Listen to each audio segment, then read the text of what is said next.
So how do you know when you're overtraining? Well, I'm talking about overtraining from physical exercise like strength training, and we're going to really focus in on strength and muscle building when we're talking about our overtraining. But this can somewhat apply to lots of other different forms of exercise. But strength training is one of those things that if you're not timing it correctly, it can really screw you up because there's a big overload on your nervous system that is systemic, right? Even if I just lift my biceps, my whole nervous system has to fire to be able to lift that weight. And if you're really putting on the poundage because you're getting stronger or you're, challenging yourself with more volume, this is when you can really end up screwing up your gains by overtraining. And I was a victim of this. I think I always overtrained because I had this idea in my head that it's no pain, no gain, more is better. You got to do 2-a-days, you got to do all these things. And for me, it was not the case. Okay, so I'm going to explain to you some of the symptoms, and then I'm going to explain to you how I ended up changing my number one, my results, but number two, the fear of taking a week off and being strong enough to be able to do that, mentally strong enough to be able to do that, because it's actually going to help me, not hurt me. And so what are some of the signs and symptoms of overtraining? You're fatigued, you're irritable, maybe you have more depression, maybe you're sick, you've got kind of recurring injuries, you're not improving, right? You're not getting stronger. Your performance may even go down, or let's just say you go to the gym, you normally lift a certain amount of weight and then it starts to dip, right? Even just for a week. That's another sign. You should always be either at the same or getting better, improving. Your level of energy when you walk into the gym, when your level of excitement, or even your level of anxiety when you go into the gym. If you're not able to get yourself up, right? If it's like, I know that's one of the symptoms for me with overtraining. If I'm like dragging ass and I'm like, okay, I'm like not even anxious. I'm like, okay, it's another day at the gym. That tells me I'm not able to get myself up into that state of mind that is like, let's get nuts so that I can get the most results. So there's lots of different symptoms, right? But when can you really tell on a week by week basis if your program is working and if you need to take more rest in between sessions, or if you need to take a week off or 2 weeks off? Those are some of the things that I've noticed, but the big thing is those gains, right? So for me, I was working out 5, 6, 7 days a week, lifting weights for an hour and a half. I've trimmed that down. Shout out to Jay Vincent. Jay Vincent's one of the first people that brought me on to, Dr. Doug McGuff and Mark Asanovich, and I follow everything that Jay does. He is, for me, doing the Lord's work in regard to high intensity training, but he's bringing everything back to science. He's not doing it because of it's his opinion. It's physiology. It's not philosophy. I'm the fit philosopher. Go to him if you want physiology, you want biomechanics, you want to learn how to have all his programs. He's really awesome. But Jay Vincent taught me that you don't need as much time in the gym. You need more intensity, because that's what muscle responds to. It's the level of intensity. Think about it. You have all these different influencers. You have all these different fitness people, and they all have success stories, and they're all right? I'm telling you right now that Jay Vincent is right. It might be right for you, but at the end of the day, all programs work. Jay's is just the most efficient, bar none. It's the most efficient, it's the most time effective, and it's the safest. And that's what I do with my clients. I try to find the safest, most effective ways of doing things. And Jay Vincent turned me on to high intensity training, doing things slower, and it all comes back to physics. This is stuff that I learned, in way before college, simple physics stuff, all right? But you don't put it into practice because we get lost in all of these trends, and you got to do 2-a-days, and you got to do this extra warm-up stuff, and you got to do all this crap as far as I see. So when you get down to basics and get down to the physiology, what causes this overtraining? Well, if I'm getting the stimulus of exercise, I want you to think of it like a sunburn, right? If I go out into the sun and I burn my skin and it's red, okay, I overdid it, right? Well, let's just say that's the requisite amount. Let's just say when you get burnt, that's perfect. Well, if I then go out in the sun the next day with that sunburn and if my skin is still red, what's gonna happen? it's going to get worse. It's going to burn through more. So with muscle training, let's just imagine the stimulus of exercise was the sunburn. So it's burnt. The muscle's burnt. It's done. Doing more is not going to help it. It's only going to break it down. You are not building in the gym.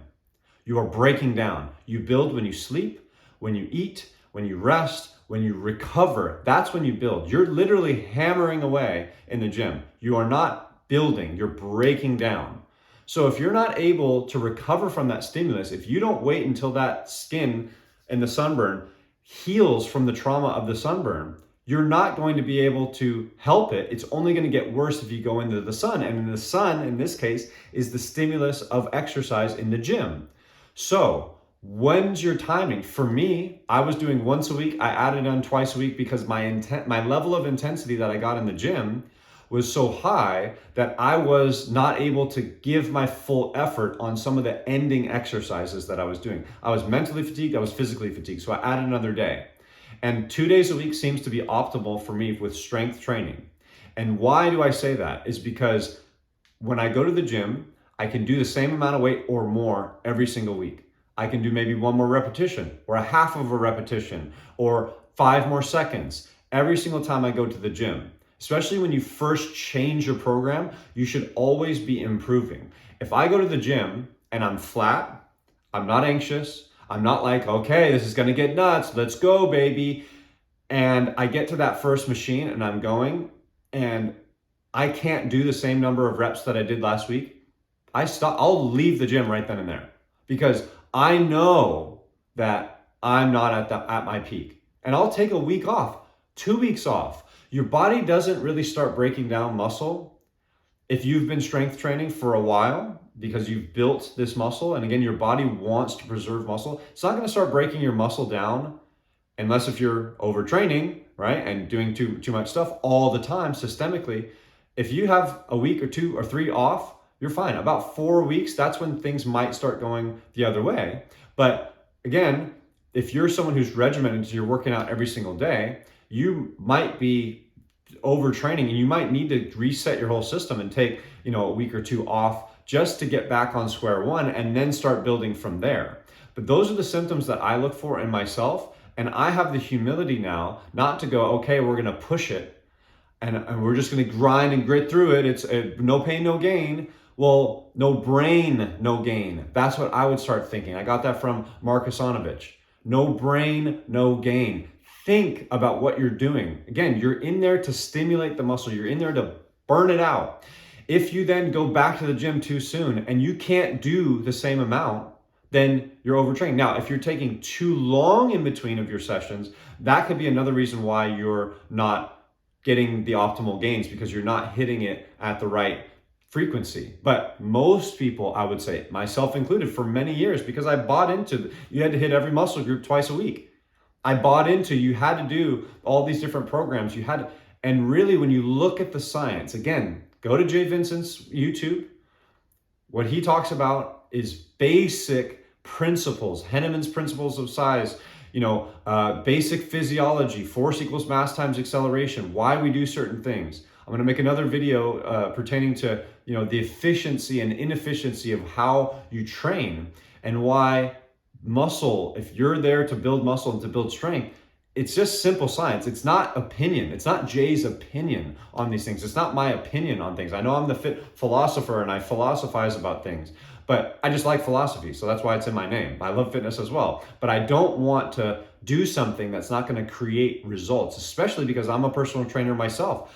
Clients pay me lots of money to get results. And if I'm doing nonsense with them, I'm not getting results. Now, again, you can get results with nonsense because it's all about the intensity that you train at. But if you're doing things that are nonsense, you're probably going to end up injuring. And I have an obligation to do no harm to my clients. So that's why I do certain things. Now, another symptom you want to think about is sickness. If you're getting sick, Don't try to push through that, especially with strength training, because it's a huge system overload on your nervous system, and your nervous system and your immune system are highly connected. So I would say it's probably okay to go on a walk. Maybe it's okay to do some sort of swimming or some sort of cardio activity to get the breath going. But if I'm feeling any bit sick, I just sit in bed and I rest. Definitely don't do strength training. That's one thing that I don't do. But I want to make sure that my body is at a level. Again, whether that's recovering from one session a week and I'm doing another one the next week, or if I'm training and I'm going to be doing another session in that week, right? I do two times a week maximum. That's as much as I do. You might need more. Hey, that's fine. You can find your optimal. Again, if you're gaining and you're doing well, that's great. But for me, because I can push that intensity, I push the intensity super hard on each exercise and I don't rest. I need the recovery to be able to come back. Plus my genetics. My nervous system is much more active than most people. Okay. I probably have more active thyroid. Like my body breaks down, right? That's why I'm skinny, right? I'm thin and skinny. So for me to build, I have to focus on rest and recovery. But if you're not feeling well, take time off. Have the humility to remember, it's not no pain, no gain. It's no brain, no gain. Have the smarts to be able to say, I'm going to take a day off. I'm going to take a week off. I'm going to take 2 weeks off. And when I start feeling that, okay, I'm ready to go back to the gym. Okay, I want to freaking hammer these weights. All right. That's when you're ready to go back in. And you should feel like that when you're ready for your next session. If you're not, if you're still sore, if you're still fatigued, if you're still not mentally ready. Now, if you're never mentally ready, that's one thing. All right, don't cop out and use that as an excuse. What I mean is when you have it on your schedule and you're dreading it because you're really not ready for it, right? Your body is fatigued, okay? You feel like you're fatigued. You feel irritable. You don't feel like you have the energy to be able to go in and hit it hard. That's maybe when you take, but if that's every single week, all right, then maybe that's a mental thing. And we're going to get into mental on the next episode. I'm going to post that one tomorrow. So we'll talk about that on the next video here. But anyways, check out Jay Vincent, check out Mark Hasanovich, check out Doug McGuff. These are people that will give you the truth. It's not their opinion, it's physiology.